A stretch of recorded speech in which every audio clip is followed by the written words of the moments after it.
Many people ask for the Raw review, and quite frankly, I am going to give it to you. All you gotta do is share, subscribe, like, smash that bell, and turn on all my notifications. So what were my feelings and my thoughts on Monday Night Raw? Well, you could definitely tell by the placement and the positioning and the booking of this show that you could tell that Monday Night Football was on. You have John Cena versus Braun Strowman, first time ever, a match memorable for every right that it had, and not as the main event. You have Brock Lesnar and Braun Strowman not as the main event. Remember, the WWE is getting very desperate. They're not giving us these free matches just because, well, it's good for television and it's good for ratings. No, desperate times call for desperate measures. They're not just doing this out of the goodness of their heart. They're doing this because the WWE realize they face stiff competition. So are they just going to keep throwing us first time ever matches with no story, no build? That's like when Austin walked out on the WWE with Brock Lesnar. Austin walked out because the predicament wasn't good. The story, it was poor. I mean, it really was. And that's why Austin walked out on the WWE. And can you blame the Texas Rattlesnake for that? No, you really can't.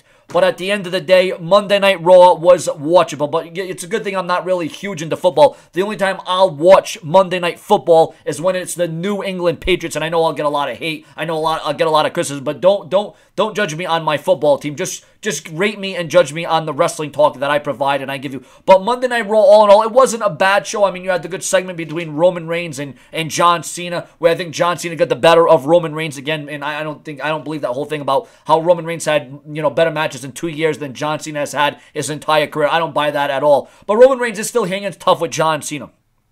But speaking about hanging tough and, testing Roman Reigns and testing the waters and bringing Roman Reigns to his limits, what about what we witnessed tonight with Jason Jordan? I mean, this kid is excelling. This kid is anticipating. This kid has got all the goods to be a future WWE World Champion or a Universal Champion. He impressed the hell out of me. Jason Jordan is going to go on to do big things. But what about what Braun Strowman did? The demolition, the destruction of what he did to Brock Lesnar. And you know what? Paul Heyman built this up beautifully. It was a masterpiece. Paul Heyman, no one gets better on the mic. No one hypes you up. No one gets you into that mode than Paul Heyman. And Brock Lesnar looked like he was going to do things his way. Looks like he was going to send Braun Strowman to Suplex City. But what this puts in our mind is the question. It puts the doubt. Can Brock Lesnar lift Braun Strowman? Is he stronger than Braun Strowman? Can he get him up for an F5? Is he too big? Is he too muscular? Is he too strong?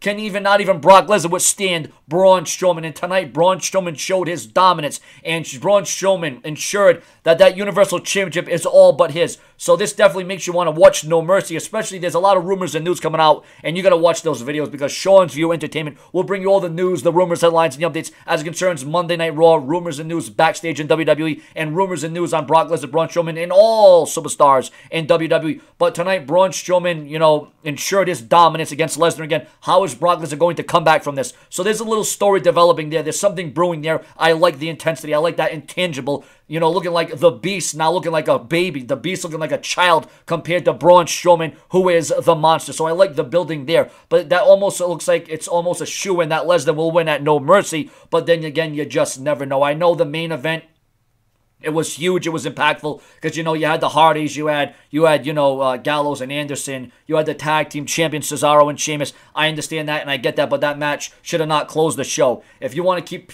viewers tuned in, you got to keep the ball rolling. You got to make sure that things are centered right. You had Miz TV with Enzo. That was okay. You had the girls segment with Nia Jax and Sasha Banks. Sasha Banks getting a victory on Emma. I mean, Sasha Banks has been ruined beyond repair, so I don't even know if a win over Emma will do Sasha Banks any favors at this point in time, but you just never know there.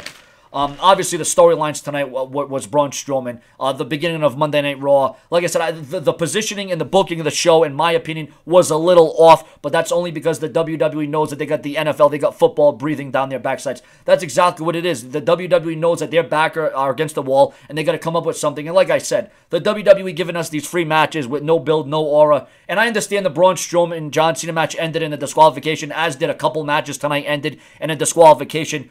But obviously, the only parts of Monday Night Raw you really had to watch to get something out of and get something noteworthy and something compelling and intriguing was the Strowman-Lesnar part, was the Roman and Cena promo. But then again, even that seemed a little bit too forced and it seemed too scripted. But it was still oriented and it was still all right for what it was. John Cena, like I said, I think he got the better of the exchange. And Braun Strowman looked really strong against John Cena tonight. You're going to wonder, how does Roman Reigns feel about the loss that not the loss, but it was a DQ. But John Cena didn't look like much of a winner when Braun Strowman was done with him.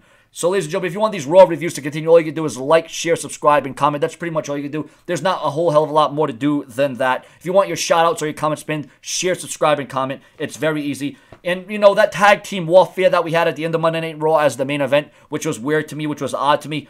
We had that tag team warfare earlier on in the night that built up to this. So I like the way that the WWE built things through the night. I liked how the WWE upped the ante. And when Roman Reigns was done defeating a very game Jason Jordan, who once again made Roman Reigns perform and made Roman Reigns work for that win, John Cena came down and interrupted Roman Reigns, much like Roman Reigns interrupted John Cena last week and critiqued him on the match, critiqued him on the victory, critiqued him on what was being done and what was being said and what John Cena thought about the whole predicament. But what I thought about Raw and the whole predicament was it was worth a watch.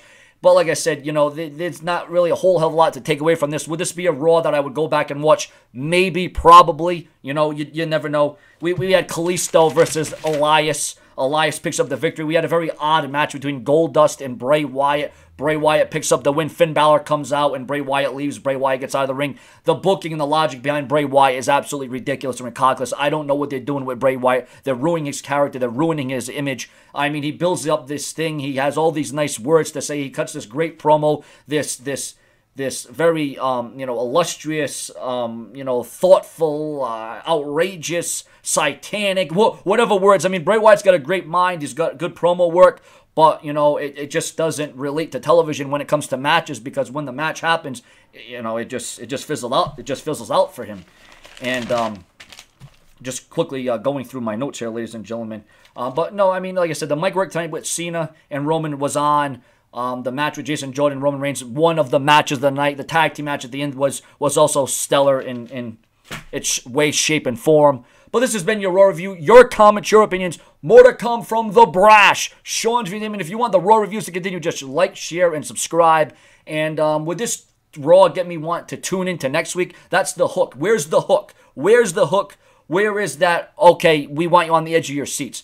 Once again, this is the WWE where they need to be compelling. They need to have a strategy. They need to have an aura. And they need to think outside the box now more than ever. Because the WWE can't just keep giving us away free, huge matches for free. There needs to be a rhyme and a reason for it. There needs to be a strategy. It's going to be very interesting to see the ratings, even though we've had these matches seen for the first time ever, like Strowman versus Cena. More to come. Share and subscribe. What do you think of Monday Night Raw? More to come. Stay tuned for more rumors, news, headlines, and WWE Raw and SmackDown reviews, pay-per-view reviews, and much more from the Brash. Sean's View Entertainment. I'll rate Raw from 10 stars since it's a 3-hour show. I'll give Raw passing 6.5 out of 10, and that might be a little bit too interesting. That might be a little bit too nice, but you know, here on the Brash one, sometimes I can afford to have a little niceness added to the equation. Subscribe.